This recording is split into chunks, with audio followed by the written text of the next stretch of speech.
Next thing you know, I'm trying to run over the director of solutions in my car I just bought, which I still have. I got the video on my phone, bro. I'll send it to you later. There he goes. Now he's about to blast. I walked over there and tried to pull You blast him on the other side of the car? The door's open, and he's fucking in the door. Here he goes. There he goes. Now he's got him pinned behind He's the got door. him pinned behind the No door right shit. there, all the way up into the dumpster. Oh. Tries Or to the- fucking crush him into the door, and then look.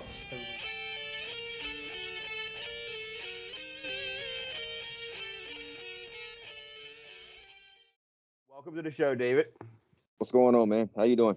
Good, man. Good. Thanks for coming on. Your sober day, you just celebrated 3 months, right? Yes, sir. What's your September sober? 11th. September 11th? Yep. Quite the September sober 11th, 2021. Yeah. Quite. So what was going on for you back in September? Well, I got out of jail about 9 months ago, and I would have had 9 months, but I had a brief relapse.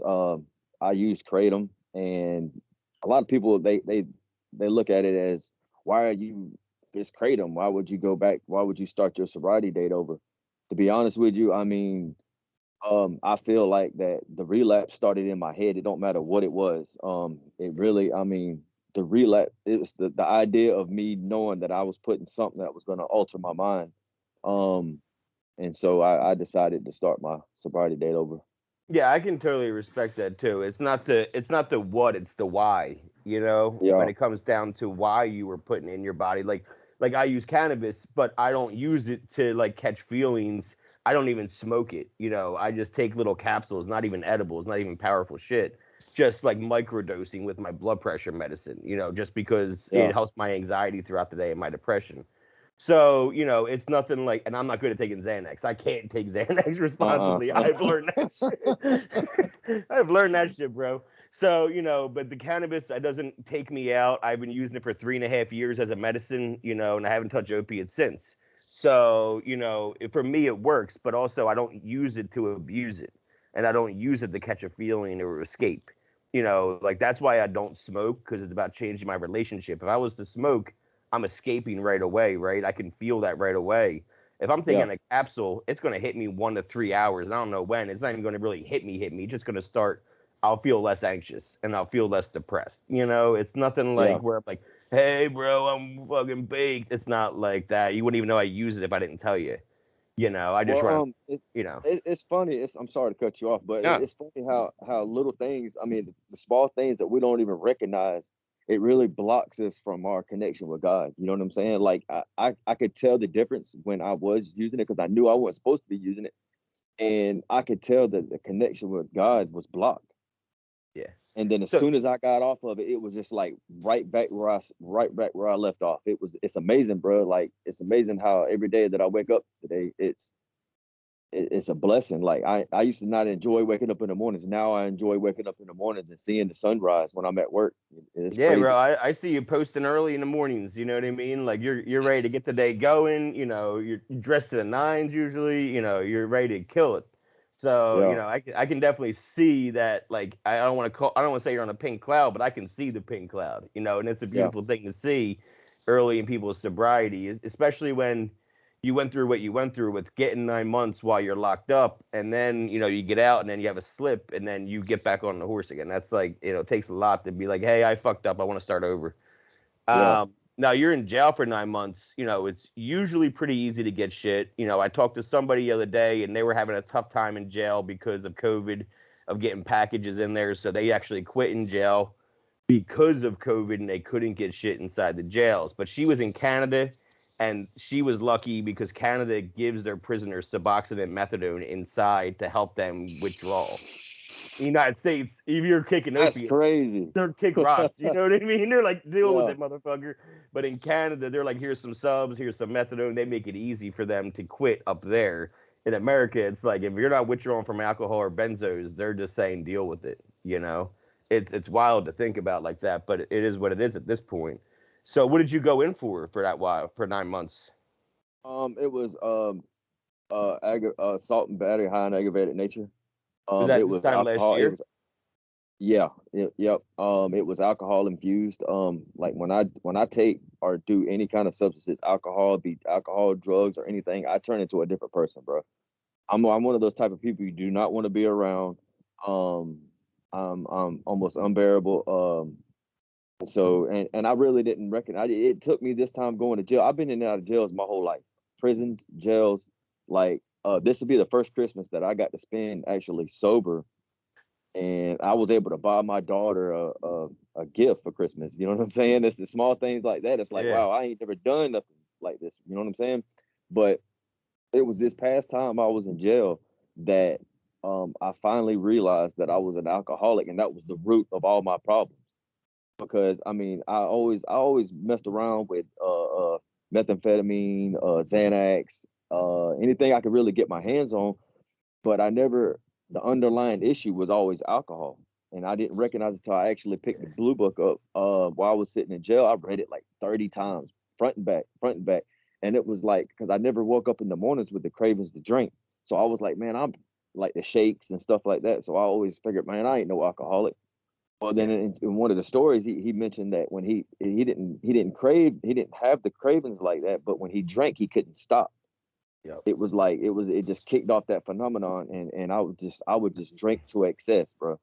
And I But totally, and I had that reservation too about I'm not an alcoholic, like, it's easy for us to say we're addicts, you know what I mean? It's a lot easier for me to say I was a drug addict than an alcoholic because, like, the proof is in the pudding. I was spending fucking hundreds of thousands of dollars a year on pills. I wasn't yeah, spending that on alcohol, you know what I mean? And when I drank, I got fucked up. I mean, in high school, I was nicknamed Mess, you know what I mean? You don't get nicknamed a mess by being a cordial guy when you're drunk, yeah, you know, you know, but yeah, I started drinking alcoholically at 12, but I didn't know that until I started doing my step work and doing some looking back, and being like, oh shit, that's when I started drinking for different reasons.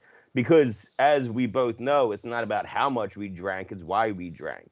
yeah, And people don't realize that, and you probably deal with it too. When I got sober, one of my, good friends, I don't even talk to anymore. He's like, you're not a fucking alcoholic. I can outdrink you, and I'm not an alcoholic. I'm like, well, listen, it's not about, how much we're drinking, man. Like, I don't give a shit how much you can drink. It's why I drank. Maybe you drink just to celebrate. I don't. That's what makes yeah, me an alcoholic, dude. Like, as he's trying to push a shot on me so we can go to a funeral for a friend that just overdosed. I'm like, yeah. dude, I'm not doing a shot. He goes, he would want you to do a shot for him. I'm like, no, he wouldn't. Him and I got sober together, motherfucker. I know what he would want. You haven't talked to him since high school. You don't know shit, you know? Oh. So, when did you start drinking then? I started drinking at an early age, maybe 14, 15. Um, Yeah, you always been in South it was Carolina? no, I'm from Augusta, Georgia. Okay. Yeah. Um, yeah, it started at an early age for me. I was raised in a home where there was alcoholics. My dad's an alcoholic. My mom was a cokehead. Um, so I had the stuff um around me at all times. And I remember when I was young, I was kind of curious about it. My dad he just kind of put it up to my mouth, and I kind of tasted it, and I believe, I mean, it was, I threw up for like maybe 3 or 4 hours straight after you know what I'm saying? Um, but yeah, that's when it started for me. And how quickly did you find other things like, you said meth, you said Xanax, how quickly were you checking out other things besides just drinking? Like, it took me a couple years to, I got into like muscle relaxers by the time I was a senior in high school, right? Like, I would be so hungover in the first period that we would need like some somas just to get through the first couple periods of the day, but Man, like it wasn't anything crazy until I was like 22, like late 2000s. man, listen, when I was a kid, I remember going. I now that I can look back on it, I can tell that I had to been born with this disease, because back when I was a kid, I remember going to the grocery stores, man, and loading up on boxes of triple C's. You remember the triple C's, the cough, Yeah. cold, congestion pills, just to get high. You know what I'm saying? And that's the weird thing about it. People think that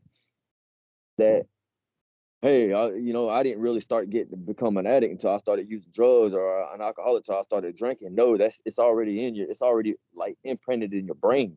You know Yeah. what I'm saying? It's the It's just, behaviors. yeah, it's the behavior. That's where it is. It's all in your brain. But Yeah. yeah, I'd go get the triple C's. Ice wasn't really that big. It was Coke back then because I'm 38 now. Okay. It was on the scene, but it wasn't as big as it was now. But yeah, it was. I would dibble and dab with the Coke, drinking. I feel like Breaking Bad, even though it's an amazing show, it really sparked a lot of curiosity for addicts, right? You know, Yeah, like I loved Breaking Bad, but it also I never fucked with meth. I was a downer dude. You know what I mean? Like I did coke whenever I was trying to die because I was trying to mix it with my pills. You know, but like I never fucked with meth because I watched Breaking Bad. But then there's the addicts that watch like shows like Breaking Bad. They're like, oh, I want that too. You know, I yeah, want to look out windows all day long. I don't know what, I don't know why, but they do. And, yeah, you know, but because that's when I feel like I started hearing about meth all of a sudden. Like, even in Jersey, like I'm from South Jersey, there's coke flows through that area because of the port in Camden and Philly. So, like, we always had crazy amounts of coke, but really meth started coming around, I feel like, in the last 10, 15 years, really hardcore. Like, I started hearing about it more on the West Coast and down south, and then eventually, as it makes its way up. So, yeah, I know exactly what you mean about it was coke, and then now meth is more bigger. Plus, it's cheaper. Everyone knows it's cheaper too. yeah, So, I yeah. mean, shit I feel around like here, it's being coke. I feel like Breaking Bad kind of glorified the whole thing. It was like glorifying it, and then when everybody seen that, it was just like, oh, I'm gonna do what he's doing. He's getting all this money and this and that and the other. A lot of the problems today, I feel like me personally, it comes from TV and music. You Yeah, know what I'm yeah, saying? yeah, yep. It's definitely that. I mean, it's definitely TV. It's definitely what you can see on social medias too. You know what I mean? Especially nowadays, it's the social media that people post on social media between Snapchat, where it's more private, or TikTok and Instagram, and people are seeing these do all these things, and they're sending these messages, and they're sending these memes out about getting fucked up, and they're like, oh, I want to get fucked up like that too, and I want to escape like that too. How do I do that? There's the Yeah, Facebook groups, and unfortunately, like I'm in like a dozen addiction groups on Facebook, and they're most of the people are in there like us, and they're in recovery, like how we met. And then there's the people in there, they're like, "Hey, I found this, and I heard if you do," it's like basically asking us for advice on how to get high with it, yeah, and people entertain it because they don't realize that they're trying to get high with their answer. Because we're addicts, so we know how to manipulate a question to sound like we're asking for help when really we're just trying to get high with that. Like I can read between the lines, but not everybody can. yeah. So you started out early, and then were you getting in trouble right away though? Because you said you were in and out all the time. So were you already getting in trouble right away early? Yeah, the Xanaxes. I mean, to be honest with you, when I started taking the Xanaxes, I started stealing stuff. Bro, I would go to that's a and it. story, right? That's like my show should be called "I Steal Shit on Xanax" because everybody I talk to even today's episode, I just posted a clip on TikTok and Instagram where the girl's talking about a police chase they got into because they were on Xanax and stole shit from a Lowe's. Like I got arrested for stealing on Xanax too. I feel like half my audience or half my people I've interviewed have been on Xanax and stole shit. Like that's what you do. Like it's Yeah, crazy. it's So almost you can't help yourself. you don't even remember. You most Uh-uh. of the time you don't even remember. You wake up and you're like, where the fuck did I get all this shit from? And you're like, Xanax, that's where I got it from. That $5 bar gets me $30 in merchandise from CVS. And it's just so fucking weird. So you're getting into that down in Georgia, right? When did you go up to South Carolina? I moved up to South Carolina maybe 2010 when I got out of prison in 2010 from Roger State Prison down there towards Savannah, and I took a Greyhound bus up here to Charleston. And see, that wasn't my whole meth thing didn't really start until I got here to Charleston. It was mainly just coke, Xanaxes, alcohol, um, mainly just coke back in Augusta days. I was shooting it, smoking it, any kind of which way you could think of, I was doing it. And I think that, to be honest with you, I mean that I think I was at my lowest when back then because that was a hell of a drug, man. I hate to say it. I feel sorry for the ones that are struggling with it today because I remember times, man, like I You're didn't talking care. about I was Xannies, right? no coke. Coke? Yeah. Yeah. Shooting it. I would mix liquor with it. and you know what I'm saying. If I couldn't get no water to mix with it, it was horrible, dude. I was just How was the well, psychosis for you? oh man, I would see shadow people. I would see things that I wasn't there. Yeah. I remember a time that I was up under a house. Um, we would go up under there and shoot a shot of some coke, and it was up on like the house, the ventilation part of the house. You could actually crawl the crawl space. Yeah, you could actually crawl That's up. the best place to have a lot of room to shoot some coke is in a fucking crawl space, bro. Plenty of light, there's plenty safe.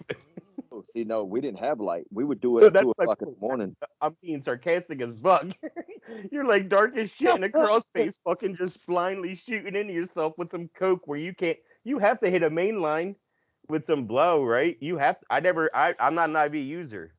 We used candles, and then as soon as we would hit the shot, we'd blow the candles out and just like see like ghost people running all over the place, bro. It was insane.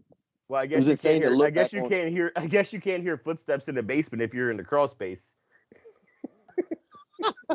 You know, because that's one of the things I hear most about. Like yesterday's episodes is old timer. He's got 25 years, but he was doing George Young's coke back from Blow in the 80s in Boston.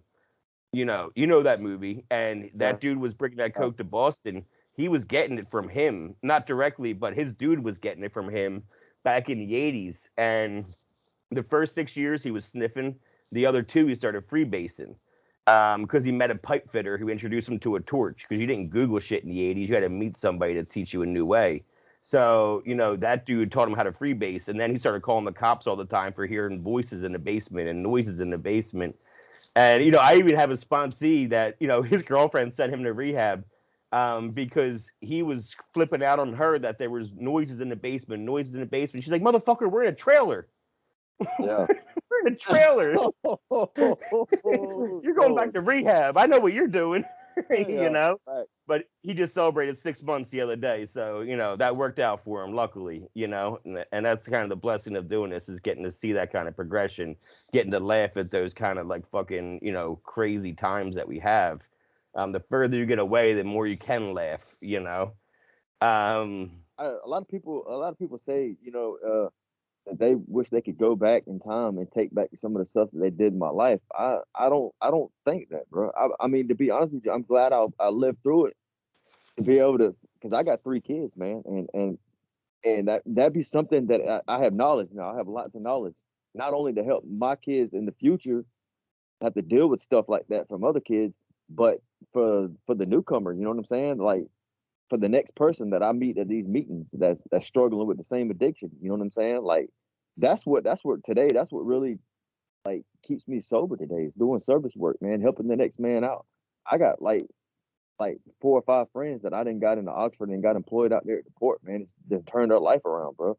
And I think that's where the real blessing comes in at, man. I feel great today. And it really is too, because once we stop working a program is when we start relapsing in our head. Once we stop being of service for other people, we start servicing ourselves again. And once we start being self-serving, we start looking to self-fulfill. And the only way we know how to self-fulfill if we're not self-serving is by getting high. This is my new high now. Let's be honest. Like, we still get high. We just get high off different things now. I don't get high from drugs. I get high from interactions. I get high from having a great conversation with somebody. I get high from learning a new thing. I get high from teaching something to somebody that they never knew before, and seeing their reaction to, realizing what I just told them. Like, I get high off that shit now. So it's not like we don't get high anymore. We still get dopamine, to us all the time. It's not like we stop that. It's just we're changing how we're doing it and why we're doing it. We're not self-serving. We're not, it's almost like, every one of us is a master manipulator. Let's be honest. All of us. We're all manipulators. We've been manipulating ourselves and others since we were kids. And it's really hard defect to stop, right? It was one of my defects that I was really struggling with when I was going through my step work. And I was talking to my sponsor and my therapist, and they're like, "You're looking at it wrong, and it can't be about manipulating others to self-serve. You can still manipulate others to help themselves, though. Do good. Yeah, to do good. So as long as you're manipulating somebody else and the end result is going to help that person and not help you, then it's okay. So you just got to think of it that way. It's not like you're going to stop manipulating. It's just that the way you're going to talk to people is going to be different because you're not going to be trying to serve yourself. Yeah. That made sense to me. Yeah. You know, so what did you go with? Yeah. It helps. Yeah, It that's the helps. first time I heard it like that. That's the first. I'm be honest with you. That's the first time I've ever actually heard that. You know, Okay. that's actually that just made me realize something else. You know what I'm saying? Like, because I always knew I was a manipulator. Yeah, You know and what I'm it's, saying? you know, when you do those steps, you know, I got this, you know, character defects. I'm like, fuck. You know, I'm a salesman, bro. I'm born and raised a salesman. My dad's a salesman 60 years. I'm my dad's spawn, you know. I am a salesman. I can't help when I'm talking. It sounds like I'm selling you me. It's just how I talk. Like, and, you know, it's one of those things where, like, okay, my sponsee, right? He just celebrated 6 months. He got Vivitrol early on. And now I'm thinking his DOC was meth. And I'm like, fuck, he might be like in his head, I can still do meth with Vivitrol. So I manipulated him. I'm like, hey man, you told me that when you were, you know, slinging meth around here, it was just full fentanyl in there everywhere. He's like, yeah, it's crazy. Fentanyl's in all the meth around here, bro. And I was like, oh shit, doesn't Vivitrol interact badly with fentanyl? And he was like, Yeah. oh, yeah, it does. I would get fucked up if I tried meth. So that was my way of manipulating him without saying, you can't do meth because of this, because then Yeah. we're addicts. It's like, fuck you, watch me. You Yeah. know, at least that would be my head. So I got to talk to people how I would want to be spoken to, you know, and how I would want to receive information, which is in a way so that I come up with the answer. You just kind of lead the horse to the water a little bit. Yeah. Now, when you're in there for that 9 months, you start reading the big book. Were you hitting the H&I meetings inside too? Were you guys having them, or No. was COVID shutting them down? Yeah. That's when COVID was like. COVID. Yeah. We had, matter of fact, somebody had caught COVID in the jail, and we were locked down. Like, we would only come out for rec maybe like every other day. It was horrible, dude. I think I know for a fact that's when I had my spiritual awakening was when I was in jail. Is because because you not couldn't only interact with others in the jails. others. Well, see, I had previously tried recovery up in Greenville.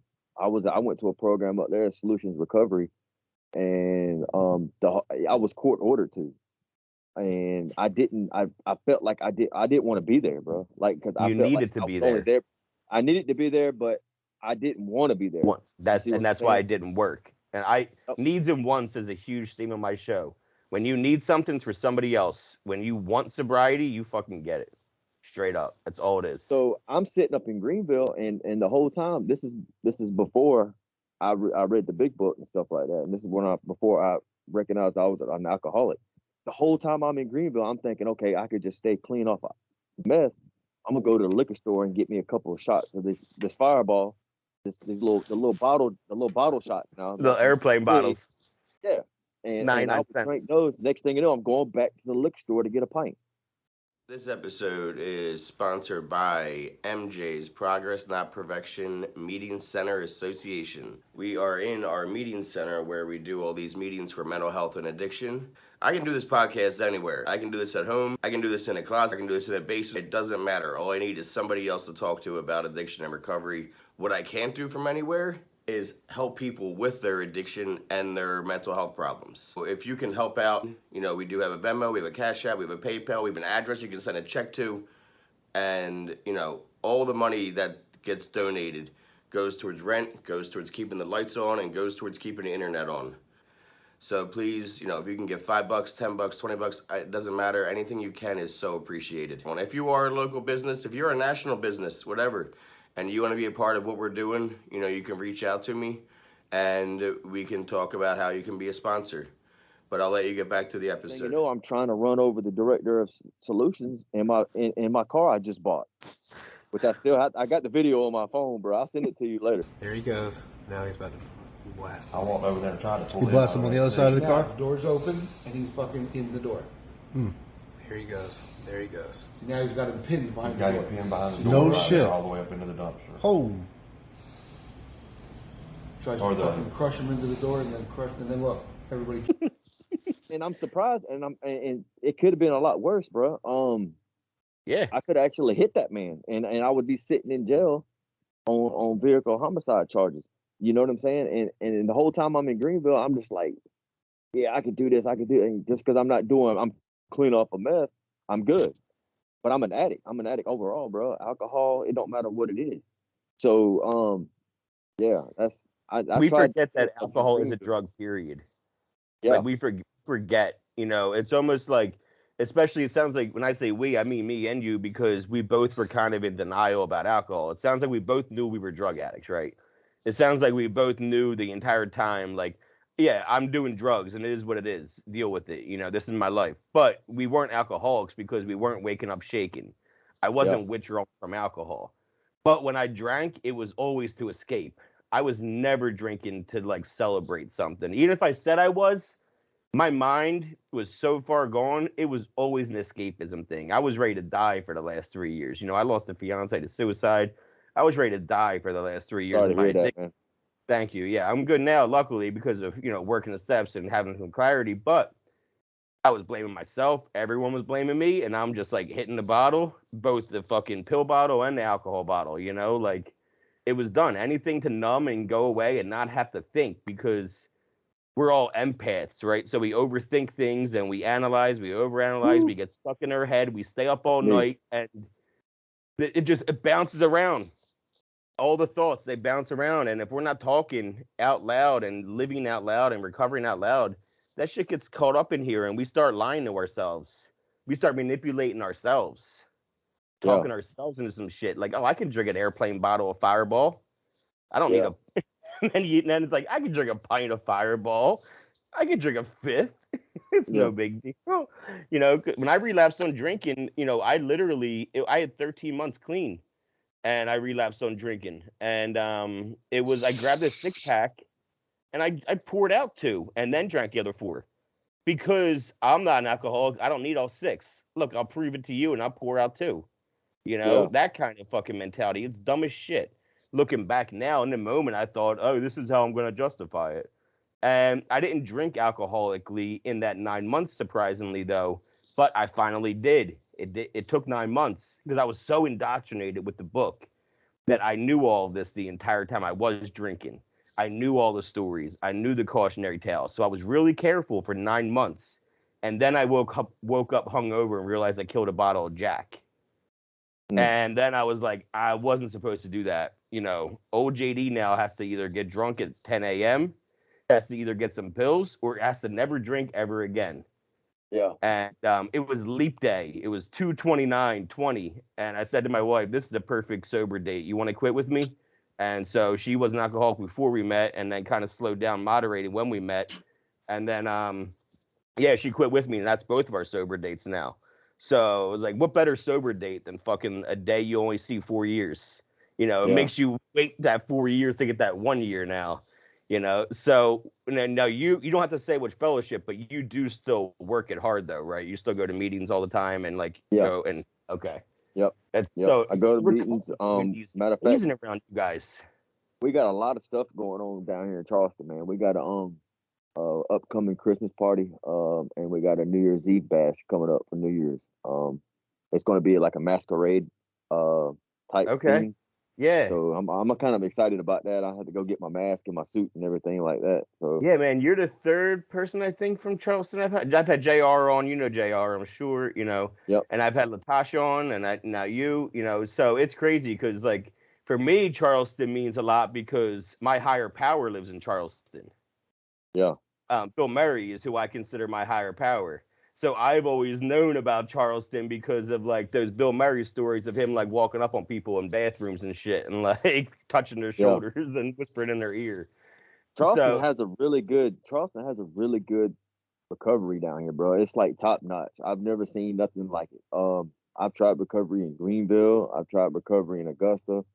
I've and down here it's just like they have fun with the recovery, and that's what it's about. It's about having fun with it and showing the guy who cannot seem to have fun sober have a good time. You see what I'm saying? We have bonfires down here.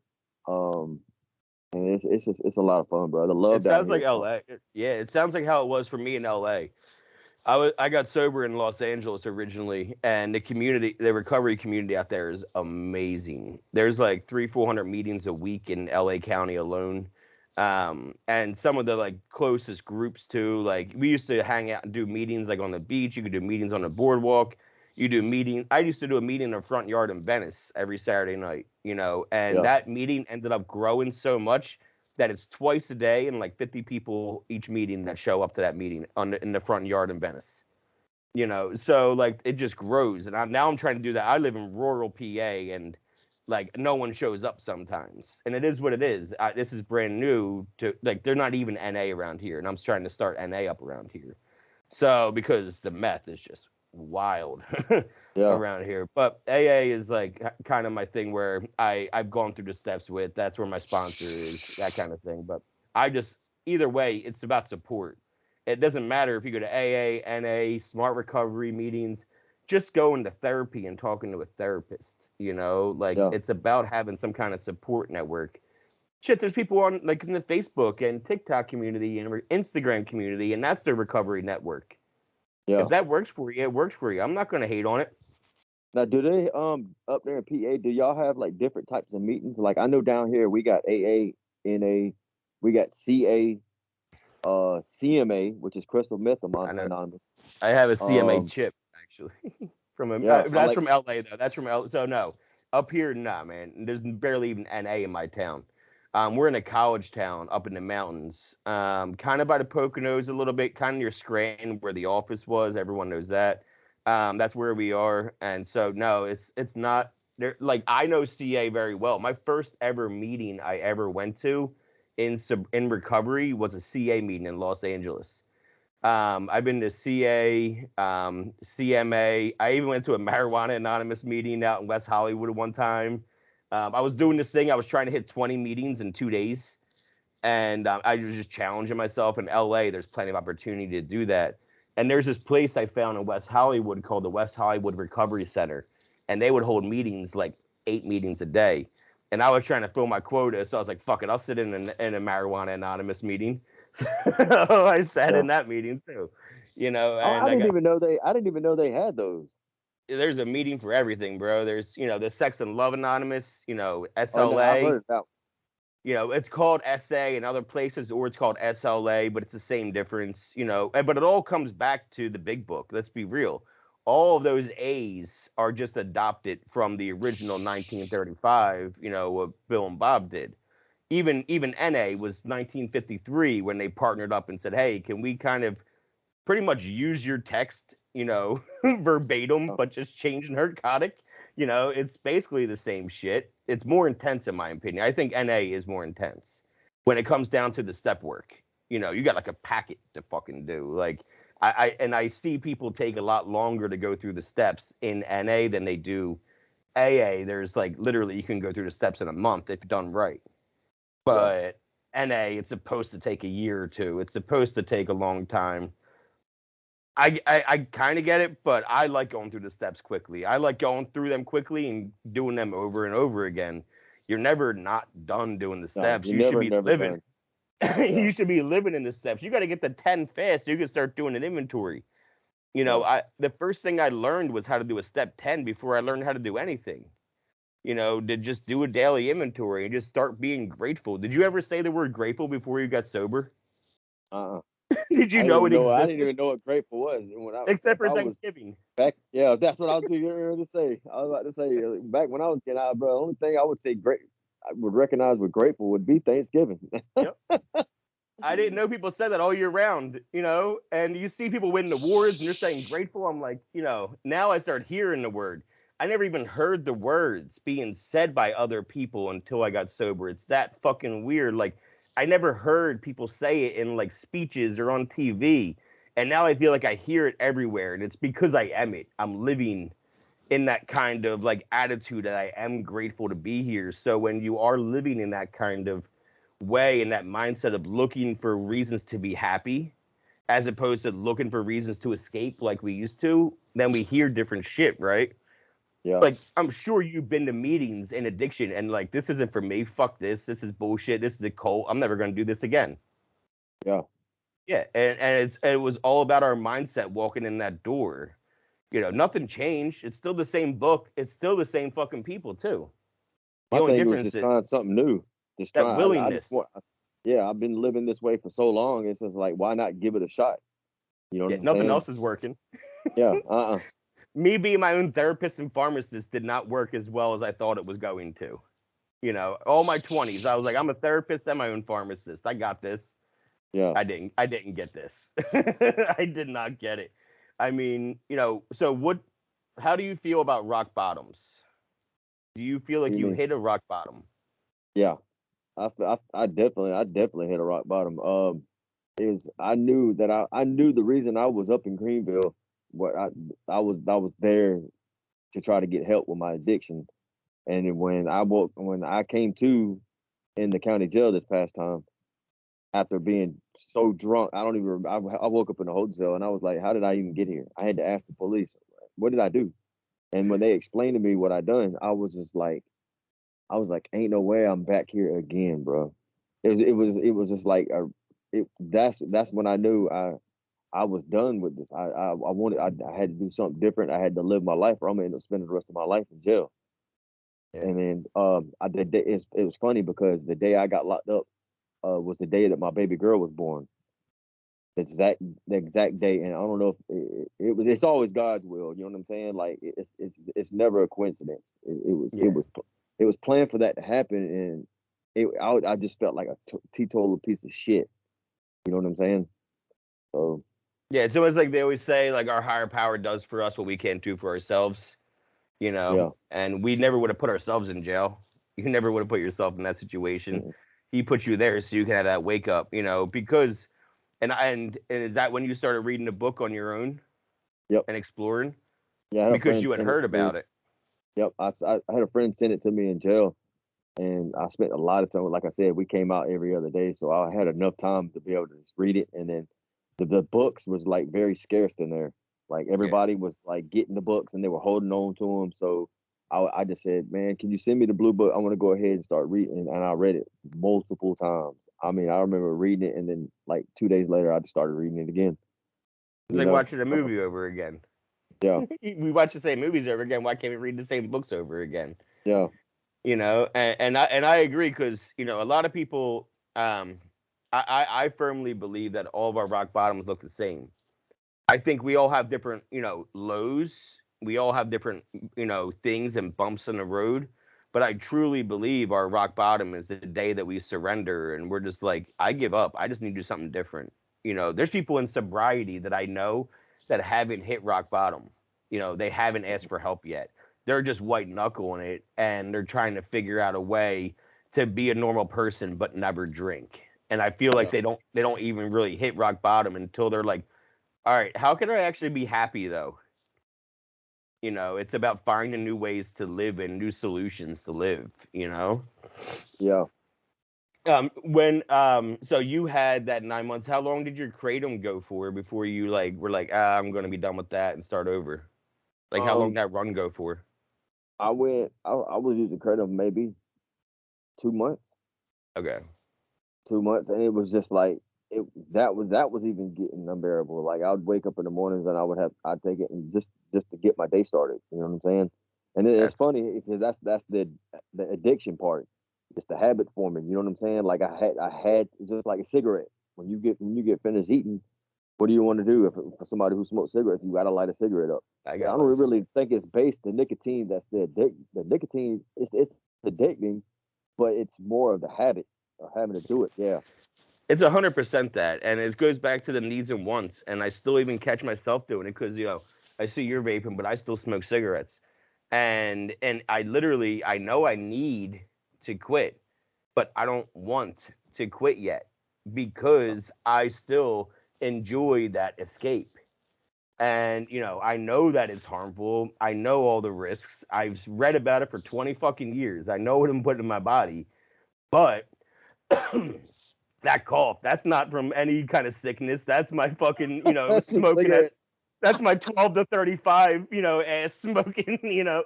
I learned how to inhale with a Black and Mild when I was 12, you know. Like I've been just like I can't smoke cigars because I don't know how to inhale them. You know, I don't know how to not inhale. So I never even smoked cigars because I don't know how to not inhale them. Because I was inhaling Black and Milds for a little bit before I switched over to cigarettes when I was, you know, a responsible seventh grader. But yeah, it's that cigarettes. I know I need to quit, but it's a matter of I'm not going to because I don't want it yet. I won't be able to actually follow through with it because I don't want it bad enough yet. I still enjoy that smoke after I eat something. I still enjoy that morning one. I still enjoy that coffee one. And that's my problem that I know that I have to work through, but it's a matter of I need my mind to want it more than I know I need to do it. Caffeine and nicotine, bro. I got my it's like a fucking ad for fucking newly sober people. Yeah. You know? And it is what it is, you know, because like we said earlier on, we're always gonna have shit that, you know, not that we're addicted to, but things that we do to make us feel good. You know, but it's about what makes our life unmanageable. Me smoking cigarettes doesn't make my life unmanageable. Me drinking Monster doesn't make my life unmanageable. I don't miss work because of a Monster. If I don't have a Monster, I don't miss work. You know, I would have still done this interview with or without that Monster. Maybe the cigarettes, maybe not as easy. Maybe my life was a little unmanageable with the cigarettes. Yeah. You know, and that's just straight, you know, withdrawal dependency, and it is what it is. And I'll get through it. I quit. I was a dumbass, man. I took Chantix in rehab. I was taking Chantix in rehab to try to quit smoking because you can take that pill and then eventually, and while you smoke cigarettes, eventually you want to smoke less and less.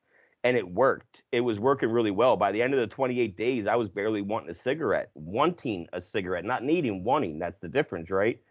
But the problem is I was doing too much. I was on a diet. Because I was a fat opiate. You know, I was an opiate addict who was big, and I wasn't like the emaciated opiate addict. I was the heavy one.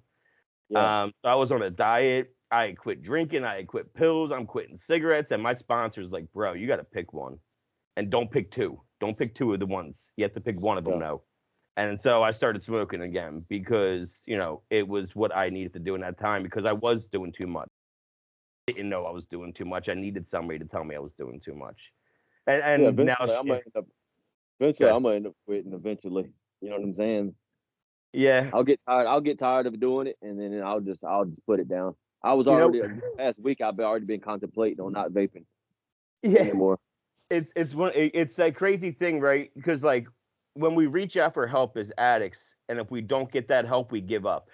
You know, so like my example is when I called for a rehab for the first time at 31. I had never been to rehabs ever. I'd always refused because I wasn't ready. So I was finally ready on my own. I made the decision I wanted to go, and I called this place in LA to see if they have a bed. And I know to this day, if that guy didn't answer that phone, I would have never called back.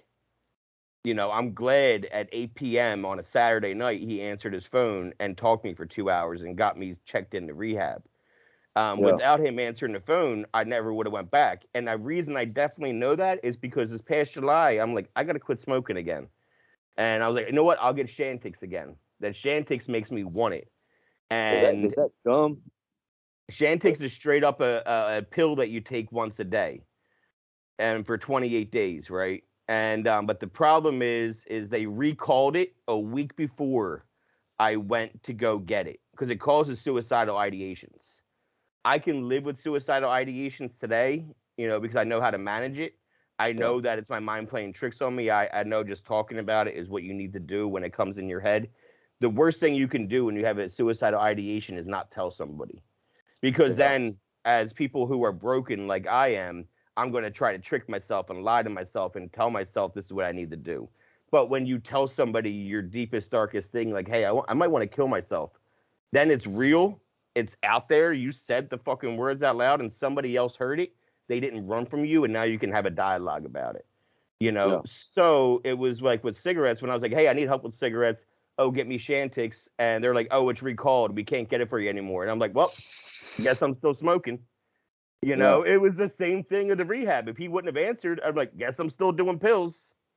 You know, it's just how our minds work. It's like, well, I gave it a shot and my solution wasn't going to work, so I can't do it now. But I do want to quit. You know, I got one in my pack right now and I got like $6 in my account. And I'm like, come on, man. That's unmanageable as fuck. You know, yelling at myself, knowing all these. Spend the last bit of $6 on some cigarettes. Yep. And the worst part is my cigarettes are $9 in PA. If I was in South Carolina, I'd be able to afford my Marlboros for $6. I used to live in North Carolina. $9 up there. 950, bro. Not even 9. It's like 10. You got to break a 10 to get a pack of smokes. Yeah. Like I remember living in Durham, and it was a $5 bill for a pack of Marlboros. And when I was living in Durham, I used to live in the old L&M factory. Like legitimately, they turn, Liggett and Myers L&M cigarettes, right? Their factory is in Durham, North Carolina, and they ended up converting the original factory into luxury apartments. And my brother and I lived in there for a year in this old like cigarette factory in North Carolina. But I was when I was on a major fucking run with drinking. I was right after my fiance died, and I was just like at the bars and just like finding all the coke I could in North Carolina. I couldn't find pills, but I could get coke like crazy down there. And then I would get pills sent to me from Jersey, where I'm from. People would overnight them to me, and I would just Western Union money to them. This is before Cash App and all that shit. I'm still kind of an old head when it comes to my addiction days, like, and how I, did things. And I know you get that because we started, in our teens, late. It's so different starting out doing drugs in the 90s. I feel like because we didn't know unless we were with somebody. It's not like we could Google something to figure out how to do drugs. We had to like be with the wrong crowd. We had to put ourselves in situations to get ourselves into trouble in order to do this shit. Is that what you were finding yourself doing? Like hanging out with the wrong people and everything? Yeah, it definitely. Well, when I started using alcohol and drugs, I started finding the people that was doing it because I felt alone. Like I was wanting to get high and get drunk, so I would go out and find people who were getting high and getting drunk. You know what I'm saying? Yeah. So basically, Yeah, and then once you find that crowd that accepts you for you getting high and drunk, it's on. And then you find the older people that can buy. That's when new stuff starts coming along because those people already got experience in doing different stuff, and now they're passing the experience on to me, and now you're trying different things. You know what I'm saying? Did you have all your kids in Charleston? Nah, one's in Georgia, one's in Greenville, and I got one here in Charleston. Bro, you're spread out. Yeah. Look at you. That little stint I did in Greenville. Yeah. That rehab love. Rehab love will That's get exactly what it was too. We were both in recovery. That's fucking. That's funny, man. That's what happens though, because all of a sudden you start feeling things again when you get into early recovery, and people don't know about rehab love. The problem is, as both men and women, you get into recovery, and all of a sudden your body starts working again. And even if we're still in residential for 29 days or 28 days, in the first couple of weeks, once we stop kicking, our body starts working again, and we start getting feeling back in certain places, and we need to explore that. And I mean, I can't even tell you how many people got caught fucking in my rehab, or got kicked out of my rehab for, what I mean, like over and over again, people were getting caught. It was crazy. Oh, I was getting caught multiple times up there in Solutions, bro. Every time they walked in the apartment, bro, I had a different chick in there, bro, and it was just my whole behaviors, bro. I wasn't even really serious about it. If I was, I wouldn't have been living that way. You see what I'm saying? Like, no, yeah, I know. Not only am I trying to escape from drugs, but I'm substituting the drugs for sex. You know what I'm saying? And that's a lot of people don't realize too. I mean, that's an addiction in itself too. It's that connection, because we're missing that other connection. And well, I know, and it is the same thing, because my drug was a relationship. It was just a really toxic one. My most toxic relationship in my life was with roxycodone. That was my toxic relationship. And it's true. People, when you're in a bad relationship with a person, and a toxic one, they're always like, oh, well, they make me feel good though when we're alone. Yeah, it's bad sometimes, but it's great when we're alone. They say this and they say that. They make me feel good this way. Yeah, but he does this, this, and that to you. Yeah, but it does this, this, and that for me too. And that's how our drugs are. People that don't understand it, that aren't drug addicts, they're like, how can you stay in this? It does this, this, and that to you. Look at you. You look horrible. I'm like, yeah, but I feel better. And it takes me away. And I don't, and you don't understand it unless you're in it. But it is the most toxic relationship that you can be in, is with drugs. So it's not surprising that we take away the drugs, and the next thing we do is get into a toxic relationship with a human that's looking for a new connection as well. Yeah. So I mean, it makes total sense. Rehab love is like such like a big thing because of that. You know, there's so many jokes and memes about it and all that shit, but we have to joke about it because, you know, what else can you fucking do? You know, Yeah, I know. that's why I make my jokes all the time, and I try to laugh at the darkness and try to find light in the darkness, because there's always going to be funny. It's always going to be funny. There's always going to be a way. You know, I used to do stand up, so like my job as a comedian was to find the funny, find a way to make that funny. And think about it. How many times you heard, "Oh, that's too soon. That's too soon," but it's still a funny joke.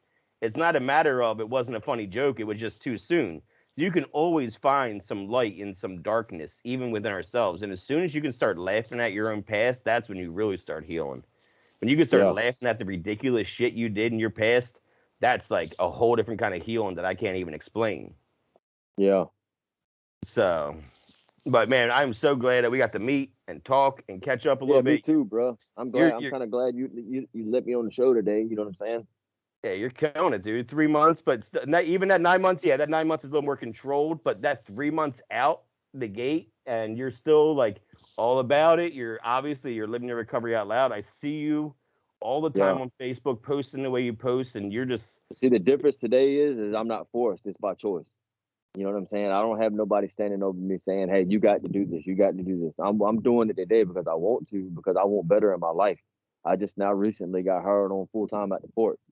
You know what I'm saying? Like that's something big. You know what I'm saying? Like that's a great job to have, and I'm fortunate today. And it seems like the next, as long as I'm doing the next right thing, like good stuff is happening in my life. You know what I'm saying? And I wanted to kind of like I'm kind of, by things like this happening, it's giving the next man hope. You know what I'm saying? That you can, it gets better. All you got to do is just not pick up, one day at a time. Yep, and it is that. Just don't pick up. Just don't stop starting. Like that's what I have an old timer here that comes here all the time, because I didn't quit anything. I just stopped starting. I don't know how to quit. I know how to stop starting. You know, and that makes a lot of sense to me, because I don't know how to quit anything. I just know how to stop starting something again. Yeah. And I was like, oh shit, yeah, I can stop starting. You know, but thanks again, dude. I appreciate it. I'll be in touch with you soon. Appreciate you. No problem at all, man. Have a great day. All right, brother. All right, I'll see you later. All right.